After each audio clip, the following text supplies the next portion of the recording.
I was wondering the scenes in the Riv, like. Oh, I thought, yeah, wait, I'm sorry. Go ahead. Wait a minute. All right, go ahead. That was it. The memorable. Oh, really? Yeah. I don't know. I mean, they were all very memorable. It's not. I don't have any one like. Let me think about it. I'll answer this quickly. I promise to answer. I was wondering the scenes in the Riv, like the chase scenes and those kinds of things. Were you actually driving? 90% of the time, yeah. You know, I mean, Paul would say to me, you know, he would say, you know, usually I don't like sitting in the passenger seat, you know. But he goes, I feel safe with you driving. You know, I'm a pretty good driver, and you know, I'm not stunt level driver. You know, I don't do any stunts, but you know, I did most of the. There's this one scene at night, and the parking lot was a sheet of ice, and I had to drive the car in on a sheet of ice, hit the brakes, and have it spin around and stop. And I did that in one take. I don't know how I did it. Yeah, you know, yeah, I did. Yeah, one time we would just drive. Me and the cameraman were just driving through this. I don't know where we were, just through this field, and he was like, "Wow, man, you're a good driver." Yeah, you know, I like to drive. Not far though. I don't like to stay in the car more than 2 hours. Where'd they find all the Riv errors? In the States. They auctioned it off at the last auction. Somebody actually took a Riv home back in, was that 98? Back in 98, somebody took a Riv home. Wow. I think they paid like $1,600. I don't know, $1,600? About $2,000 for it. One of the Rivs, they were clunkers, man. Those cars were crap. They just kept falling apart. There's the Riv. Wow, those are white shoes. That's scary. Oh yeah, I remember those sneakers. Oh, those are my sneakers. I actually bought those shoes. Crazy. That's cool. Yeah. Oh, I remember. We auctioned. I think we sent this jacket up for auction. The blue jacket. I sent it somewhere to an auction. Yeah. Not far behind him. I haven't lost any more hair. All right, next question. So maybe cut in front. Did you have any sort of creative input into the stories or the lines of the script? Were you allowed to like ad lib or things? Ad lib, yeah. Paul and I, you know, we always had a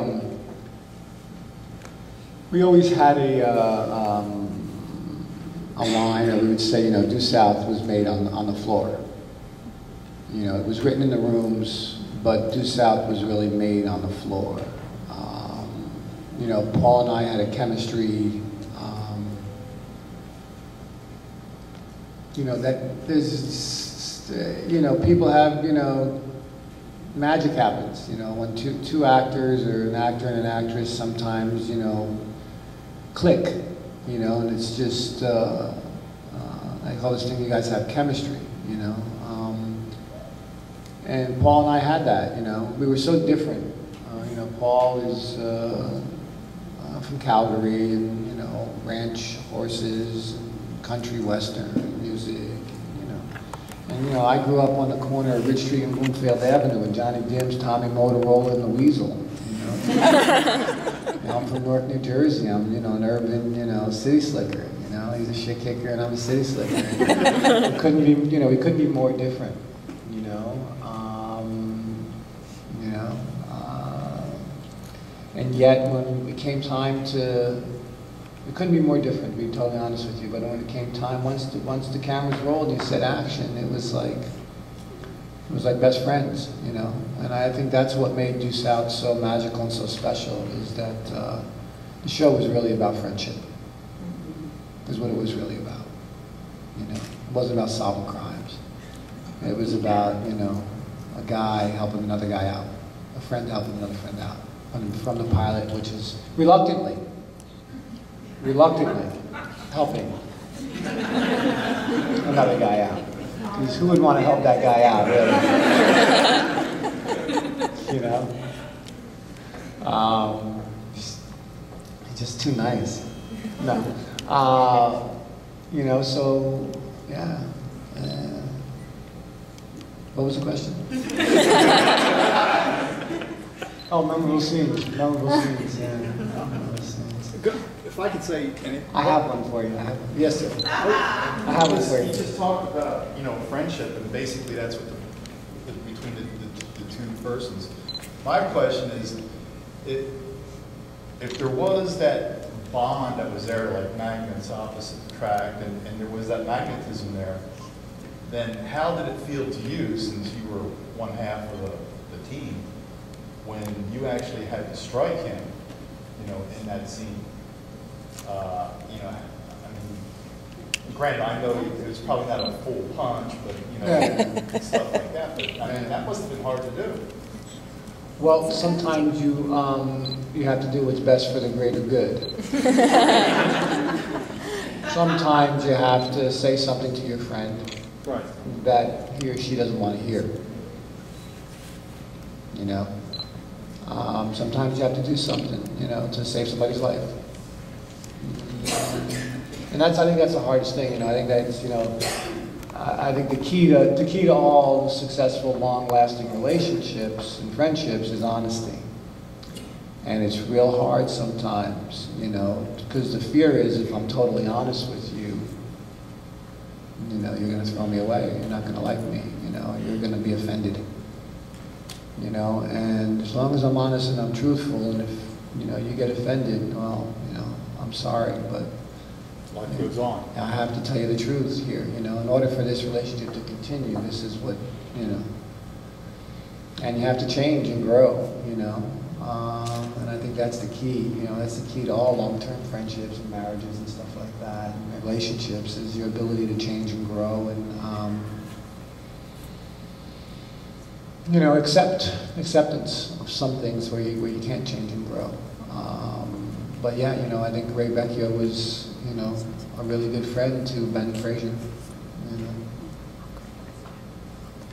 Memorable scene, North. Here was the thing, when once Due South went away after season 1,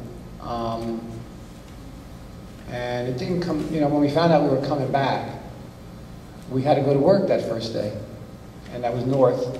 The episode was called North, and the scene was one of the scenes in the woods where I'm carrying him over my shoulder, not singing the song. That was later. North is one of my favorite episodes.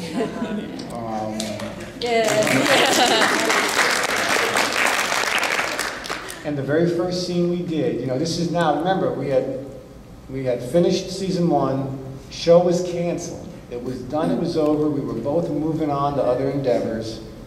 Now we find out, okay, we're coming back, get back up in Canada, you get the first script, you read the first script, and I remember seeing him on the plane, because he was in LA also at the time. And he said, what do you think? I said, you know, more of the same.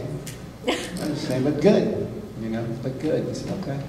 And I remember the first, you know, because here you are, everyone's back together again, the crew and everybody, and the, you know, the cast, and there we are, and we're up in these woods somewhere, and I don't know, somewhere in Ontario, and they say action, and it was like we never laughed. You know, it was fun. We nailed it. You know, it was like riding a bike. You know, and we both looked at each other and were like, here we go. You know, it's pretty cool, and so it was really special. You know, you knew it was special because it wasn't a chore. You know, the politics was a chore. The politics of this show was the most difficult part of it.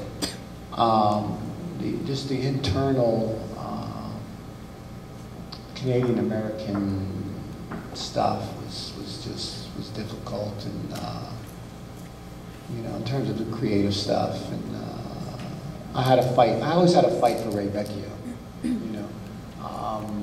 You know, when I auditioned for the show, I was told it was a buddy cop show. And at its heart, Due South is a buddy cop show.